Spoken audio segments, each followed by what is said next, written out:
नमस्कार। मेरे सामने 32 वर्षीय व्यक्ति हैं जिनकी हस्तरेखाओं को हम यहाँ पर पढ़ने जा रहे हैं और उनकी उंगलियाँ क्या कहती हैं, उनके पर्वत क्या कहते हैं, उनकी रेखाएं क्या कहती हैं, इन सब का फल मैं यहाँ पर बताने के लिए जा रहा हूँ। आइए बात करते हैं सबसे पहले आपकी ज्ञान की उंगली के बारे में। कनिष्ठा उंगली ज्ञान की पहुँच जाए सूर्य की उंगली के प्रथम पर्व तक, व्यक्ति फैसले लेने में देरी नहीं करता। ऐसे व्यक्ति की निर्णायक सोच बहुत अच्छी होती है और बुढ़ापे तक उसकी याददाश्त भी अच्छी रहती है। तो फैसले लेने की शक्ति है, बुढ़ापे तक अच्छी एनर्जी भी बनी रहेगी और याददाश्त भी बनी रहेगी। प्रथम पर्व मानसिक पर्व होता है। इस पर यदि राहु रेखाएं लग जाएं तो आपको बुध से संबंधित रोगों का सामना, साथ ही साथ यदि तो इस तरह यहाँ कोई रेखा नहीं है, ये कोई इसको आड़ी रेखा नहीं बोल सकते। तो यहाँ पर कुल मिलाकर अगर पर्वत पर देखता हूँ तो मानसिक स्थिति बिल्कुल ठीक है। और इसके पर यदि बीचे ऊपर जाकर के छोटी छोटी अगर रेखाएं ज़्यादा काटने लगती हैं तो श्रवण शक्ति को कमज़ोर कर सकती हैं, साथ ही साथ आपके जीवन के अंदर मानसिक डिप्रेशन को बढ़ा सकती हैं। सेकंड पर्वत आपके व्यवहार को बताएगा कि आप किसी के साथ लड़ने झगड़ने की प्रवृत्ति रखते हैं या नहीं रखते हैं। बहुत माइनर सी रेखा है, थोड़ा बहुत अपने जो नीचे काम करने वाले आदमी हैं उनको थोड़ा सा धमका करके रखते होंगे जिससे वो सही तरीके से काम करें। कोई ज़्यादा किसी से लड़ने झगड़ने की प्रवृत्ति नहीं है। अब बात करता हूँ मैं आपके तीसरे पर्व के बारे में। वो धन का पर्व है, उस पर काफ़ी मोटी रेखाएं लगी हुई हैं। धन के पर्व पर काफ़ी मोटी रेखाओं का लगना व्यक्ति के पैसे डूबने का संकेत होता है, यानी पैसा व्यक्ति का ज़्यादा बटा हुआ होना और उससे पूरा लाभ की स्थिति ना आना, ऐसी स्थिति हो। नंबर 2, ऐसा नहीं होता तो जो व्यक्ति अपने आप से चाहता है धन की स्थिति, वो यहाँ पर कहीं पर भी नहीं बनी हुई है। अब बात करूँगा मैं यहाँ पर आपकी पर्वत के बारे में और वो है आपका सूर्य का पर्व। यहाँ पर एक बहुत मोटा कट है, याद रखिएगा। अग्निकांड जैसी चीज़ों से दूर रहना है। नंबर 1 बात, ऐसे व्यक्ति के साथ अग्निकांड हो सकता है, ऐसे व्यक्ति का एक्सीडेंट हो सकता है। सड़क पर वाहन चलाते समय ध्यान रखिए। ऐसे व्यक्ति के साथ में गोली कांड भी होते हुए देखे हैं। मैंने ऐसे व्यक्तियों को अधिकतर पुलिस वालों के साथ में देखा है, तो उनके लिए तो ये सही रहता है, लेकिन अन्य व्यक्ति के लिए इन चीज़ों में उसको सावधानी रखनी चाहिए। और साथ ही साथ बीपी का रोग इन लोगों को काफ़ी जल्दी पकड़ता है, कम उम्र में ही पकड़ लेता है। अब बात करता हूँ मैं यहाँ पर आपके सेकंड पर्व के बारे में। राज्य सरकार से संबंधित सेकंड पर्वत पर किसी प्रकार की खड़ी रेखा ना होना, यानी व्यक्ति को राज्य सरकार का किसी प्रकार का सहयोग नहीं है। तीसरे पर्व की यदि बात करता हूँ तो वह पर्व आपके जीवन में कहलाता है पिता से सपोर्ट वाला। कुल मिलाकर ठीक ठाक है, कोई ज़्यादा ऐसा तो नहीं है कि बहुत ऊंचे स्तर का है, पर सामान्य रूप से ठीक है। अब बात करता हूँ इसके बाद में मैं यहाँ पर शनि की उंगली के बारे में। शनि की उंगली का प्रथम पर्व, उस पर माइनस रेखा लग जाए तो व्यक्ति के जीवन के अंतर्गत, ये रेखा नहीं है इस तरह की, बहुत माइनर सी है, कभी पेट खराब रहता होगा। तो कुल मिलाकर कोई भी किसी भी तरीके का यहाँ पर अभी आपके जीवन के अंदर स्थायी रोग नहीं है, तो स्थायी रोग कोई नहीं है अभी वर्तमान में। सेकंड पर्वत पर यदि देखते हैं तो जब इस पर माइनस रेखा लग जाए तो व्यक्ति के जीवन के अंदर धन उसका डूबता जरूर है। ये रेखा यहाँ भी लगी है, यानी आपके जीवन के अंदर आपका धन डूबेगा जरूर। तो लेन देन का काम तो आपने बताया है अपना, लेकिन उसके अलावा भी आप किसी पर ज़्यादा भरोसा करके मोटी रकम का लेन देन ना करें, वरना उस मोटी रकम का ये जो चिन्ह है ये आपको काफ़ी नुकसान पहुंचा सकता है। तो ये आपको बहुत सावधानी बरतनी है। कम से कम छोटे मोटे धन की तो कोई बात नहीं, बड़े धन का नुकसान ना हो। तीसरा पर जो खड़ी हुई रेखाएं हैं ये आपके जीवन में आपके परिवार को संपन्नता के साथ चलाने की शक्ति आपके अंदर है, इस तरह का पर्व है। यहाँ पर बात करता हूँ मैं बृहस्पति के प्रथम पर्व के बारे में। यहाँ पर एक सवाल का जवाब भी मैं दूंगा। प्रत्येक व्यक्ति के हाथ के अंदर 3 पर्व होते हैं, आपके हाथ के अंदर यदि देखता हूँ तो 4 पर्व हैं। अब इसमें 4 पर्व का फल क्या होता है ये आपको बताऊँ। सबसे पहले मैं ऊपर वाला बोलता हूँ, उसके अंदर शुगर है, कोलेस्ट्रॉल है, किडनी के रोग हैं, उनको देखा जाता है। कृपया करके ऐसा कुछ भी यहाँ पर योग नहीं है। परंतु दूसरा पर्व जो होता है, अगर इसके बीच में कट पड़ता है इतना बड़ा, तो इसके कई फल होते हैं। इनको या करके बताने का प्रयास करूंगा। नंबर 1, पत्नी के साथ संबंध तालमेल में बहुत कमी, कभी कभी तलाक तक की स्थितियां पहुंच जाना, पराई स्त्रियों से संबंध होना, इस तरह का संकेत। दूसरी बात, ये पर्वत जब 4 रेखाएं जब 4 टुकड़ों में मिल जाए, ऐसा व्यक्ति अपने आप को सर्वोपरि बुद्धिमान मानने के कारण अपनी बात को कहता है, दूसरे की बात को नहीं सुनता है, और इस कारण से व्यक्ति नुकसान का सामना भी करता है। तो ये 2 कारण ज़्यादा हैं। अपने आप को बात का इस्तेमाल कीजिए, अपनी भाषा शैली का इस्तेमाल कीजिए, लेकिन उसको इतना मत करिए कि सर्वोपरि करके अपने आप किसी से सलाह ना लेकर के, उसकी खोजबीन ना निकाल करके किसी मोटे इन्वेस्टमेंट को कर देना और भारी नुकसान का सामना। ये आपको बहुत ज़्यादा ध्यान रखना होगा। इसका जो पहला सवाल था आपका, उसका मैंने आपको जवाब यहाँ दिया है। तीसरा पर्व कहलाता है संतान सुख सहयोग का। सामान्य रूप से अभी कह सकता हूँ कि हाँ पर ठीक ठाक है, संतान का सहयोग आपके पास ठीक ठाक बना हुआ है। यहाँ पर ये बीच में चित्र जब होता है, तो मैंने हमेशा कहा है कि भाई देखिए, ये बृहस्पति और शनि के बीच का जब चिन्ह होता है, तो व्यक्ति को धन जो है वो रुकता नहीं है। आने से पहले उसका ठिकाने लगने के ठिकाने व्यक्ति के ज़्यादा लगे रहते हैं। यानी व्यक्ति के खुद अपने पास में धन के आगमन, धन जो है वो कम रहता है। करोड़ों में होने के बाद भी पॉकेट में जेब नहीं रहती है, जेब में पैसा नहीं रहता है। आइए बात करते हैं आपके बुध पर्व के बारे में। बुध का पर्व, और यहाँ पर जिस प्रकार की स्थायी रेखा है, यह आपके पास धन के आगमन नित्य नए रूप से बनाती रहती है। अच्छे पर्वत है, कोई बुरी बुराई नहीं है, सम पर्वत भी है। सूर्य का पर्व आपके पास दिलाएगा आपको राज्य सरकार की नौकरी, या नहीं, क्योंकि सेंटर में पहुंचा नहीं। कहाँ दिखाई पहुंचा? साइड वाइज पहुंचा, यानी कि बुध और शनि की रेखा के बीच में को पहुंचा। नीचे से बना ट्रायंगल पहुंचा नहीं ऊंचाई के टारगेट तक। राजनीति में कभी भी प्रयास न करें, वरना उस तरह के जगह से आपको अपने जीवन में सफलता प्राप्त नहीं होगी। तो ये इस तरह का चिन्ह है। तो यहाँ पर कुल मिलाकर इस पर आपको कोई ज़्यादा यश तरक्की के चिन्ह दिखाई नहीं देते। आने वाले समय में यदि मान लिया कोई इस तरह से मछली बन जाए तो एक अलग बात है, और वो आपको यहाँ पर लाभ दिला दे। यहाँ जैसे ये जो बन रही है और ऐसे करके ऐसे मछली बन जाए, तो वो फिर आपको बहुत ऊंची सफलता और बहुत ऊंचा मानक आपका बनवा लेगी। अभी नहीं है। अब बात करता हूँ आपके भाग्य के पर्व के बारे में। एक छोटी सी रेखा भाग्य पर्व पर यहाँ पर बनी हुई है। यहाँ इस प्रकार की रेखा जब बने, तो व्यक्ति के जीवन के अंतर्गत ये तो निश्चित है कि उसको भगवान की कृपा से किसी की तरफ हाथ नहीं फैलाना पड़ेगा। लेकिन जब से जैसे करोड़ों रुपए की बात होती है, अभी वो करोड़ों वाली रेखा यहाँ पर नहीं बनी है। इसकी लंबाई भी बढ़ेगी इस रेखा की, और साथ ही साथ इसके साथ में सपोर्ट में और रेखाएं भी बने, तब आपके जीवन में धन के अच्छे आगमन बने और धन रुके। मैं बात करता हूँ इसके बाद में आपके यहाँ पर पर्वत के बारे में, और वो पर्वत है आपका बृहस्पति का पर्व। हमारे यहाँ पर इसको राहु का पर्व, साइड से निकली रेखा को राहु की रेखा बोलते हैं। जब साइड से ये रेखा निकले, यानी बुद्धि रेखा से ना उठे, तो व्यक्ति झटके के धन से कई बार झटके के धन से अच्छा खासा लाभ उठाता है। इसको इस प्रकार से बोलते हैं। बृहस्पति पर्व पर यहाँ पर कोई किसी प्रकार के मंदिर बनने के योग नहीं दिखाई देते, कोई बहुत बड़ा ट्रस्ट के अंदर दान के योग दिखाई नहीं देते फिलहाल के अंदर, और अभी तो मैं बहुत बड़ी भगवत कृपा भी आपके ऊपर नहीं मानता हूँ। चलिए अब बात करते हैं हम आपकी हृदय रेखा के बारे में। हृदय रेखा, और यहाँ से बिल्कुल अनुकूलता से चलती हुई और बिल्कुल एकदम सही रूप में 2 मुखी हो गई है। यानी मैं समझता हूँ अच्छी रेखा है।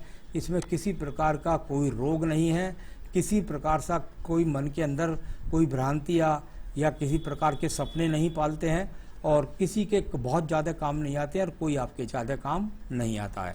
तो कुल मिलाकर हृदय रेखा में कोई रोग भी नहीं है। वर्तमान की स्थिति के अनुसार पत्नी से भी तालमेल ठीक है।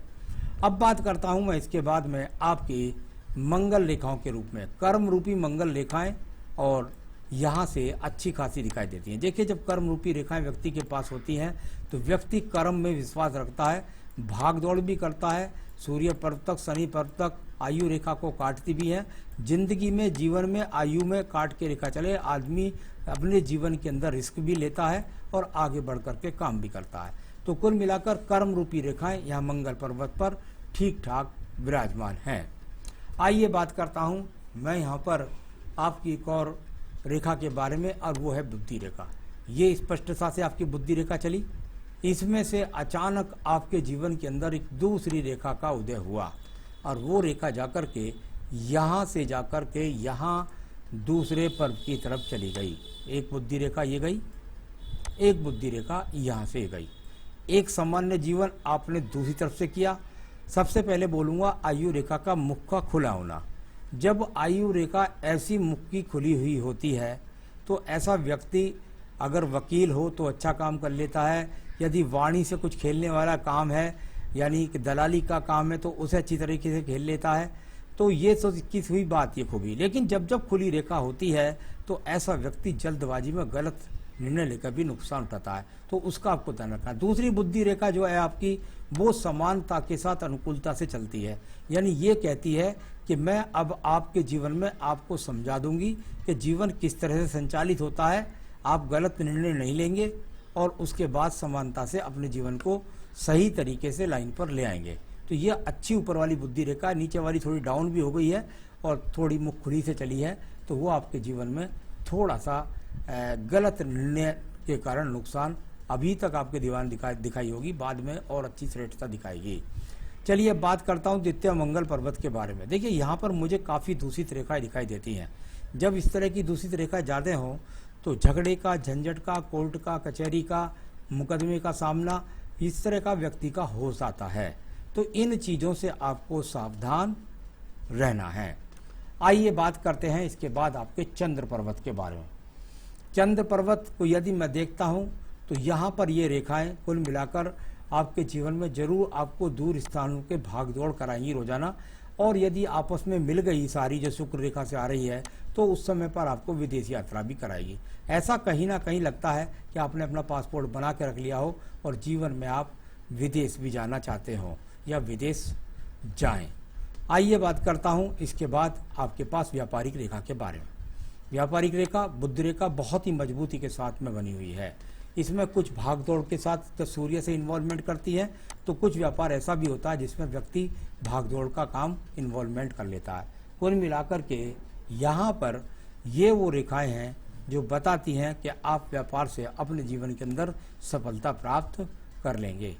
आयु रेखा के बाद इसके बाद बात करता हूँ मैं आपकी भाग्य रेखा की।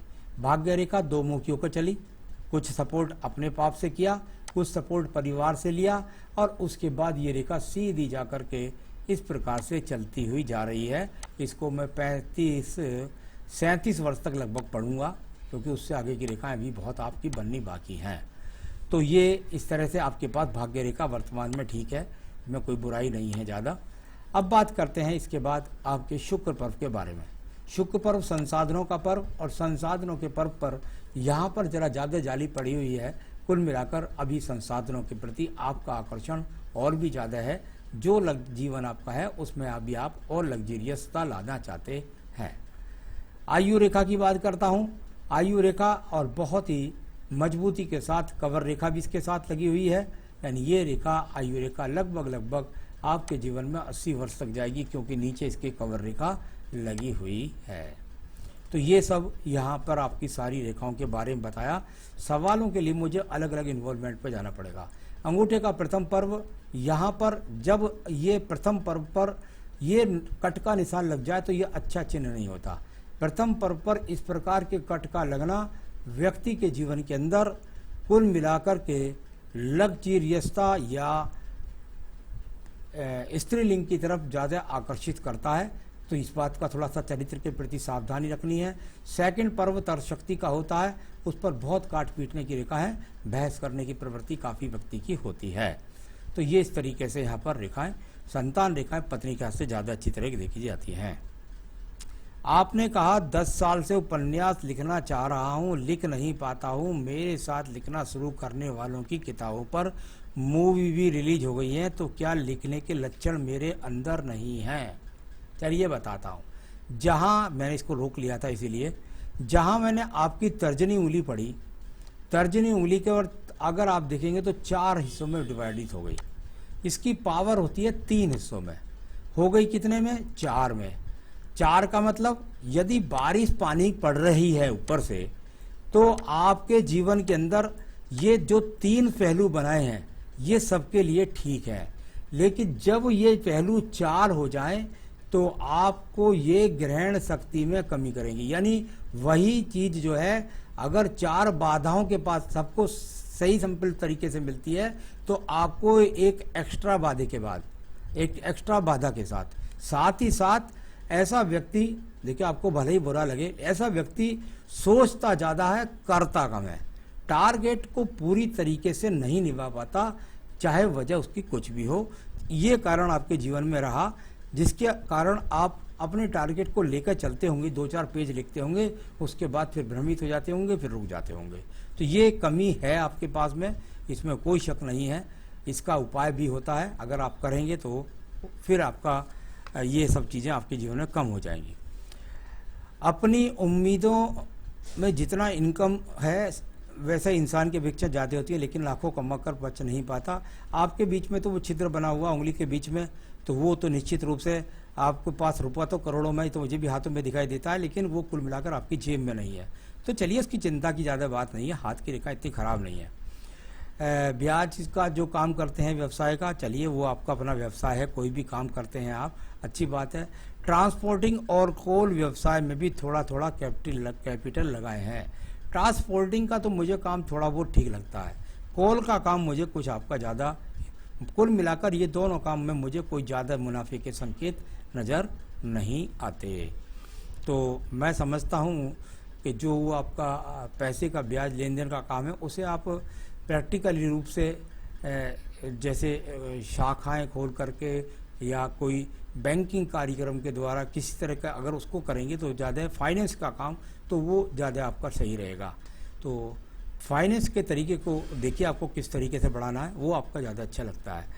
चलिए, तो ये जो दूसरे काम है इनमें ज़्यादा लाभ नहीं मिलेगा, परेशानी कुछ नहीं होगी।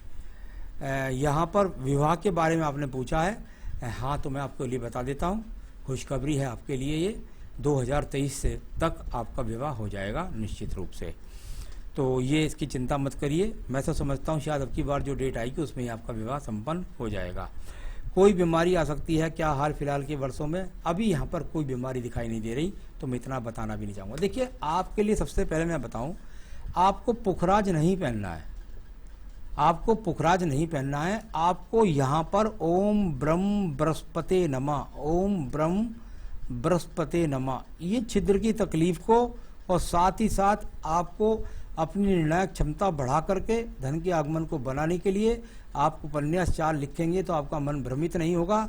आप उस रूटीन वर्क को सही करना चाहते हैं तो आपको ये 3 माला कम से कम रोजाना पढ़नी चाहिए। यानी 3 माला आपको नित्य अपनी पूजा पाठ के अंदर जोड़नी चाहिए, ओम ब्रह्म बृहस्पते नमः। तो एक तो आप ये काम कृपया करके जरूर करें, और दूसरा भगवान शंकर की पूजा जितनी आप कर सकें उतना ज़्यादा आपके लिए अच्छा रहेगा, क्योंकि सूर्य पर्व पर कुछ एक्सीडेंट्स जैसी स्थिति मुझे लगी। तो प्रत्येक सोमवार के दिन भगवान का रुद्राभिषेक मंदिर में करिए आएँ, जाकर के पूरे परिवार को स्नान कराएं, और रोजाना भगवान शिव की पूजा अपने साथ जोड़ लीजिए। रुद्राष्टकम जोड़िए, लिंगाष्टकम जोड़िए, शिव जी की आराधना जोड़िए, मंत्रों का जाप करिए, कुछ भी करिए, तो बस उतना आपको करना है, आप जीवन में तरक्की प्राप्त करेंगे अवश्य। नमस्कार।